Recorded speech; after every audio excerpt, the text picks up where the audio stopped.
Data విప్లవం ద్వారా అంతర్జాతీయంగా వచ్చే అవకాశాలను అందిపుచ్చుకోవడంలో ఏపీ ముందు వరుసలో నిలుస్తుందని మంత్రి నారా లోకేష్ తెలిపారు. విజయవాడ నోవెటెల్ హోటల్లో ఎకనామిక్ డెవలప్మెంట్ బోర్డు ఆధ్వర్యంలో జరిగిన ఇన్వెస్టోపియా గ్లోబల్ ఆంధ్రప్రదేశ్ సదస్సులో మంత్రి లోకేష్ పాల్గొన్నారు.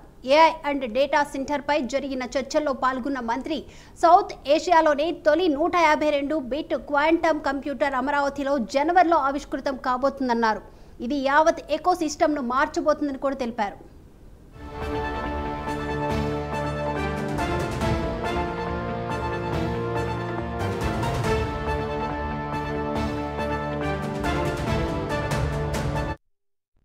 విశాఖపట్నం డేటా సిటీగా అభివృద్ధి చెందుతుందని మంత్రి నారా లోకేష్ అన్నారు. అంతర్జాతీయంగా పలు ప్రఖ్యాత సంస్థల్లో విశాఖలో తమ డేటా సెంటర్లను ఏర్పాట్లు చేసేందుకు ముందుకు వచ్చామని, ఇప్పటి వరకు సాంప్రదాయ విద్యా విధానం కొనసాగుతున్న నేపథ్యంలో ఏఐ వంటి అధునాతన సాంకేతికతకు ట్రాన్స్ఫర్మేషన్ కష్టతరమైన పనే అన్నారు.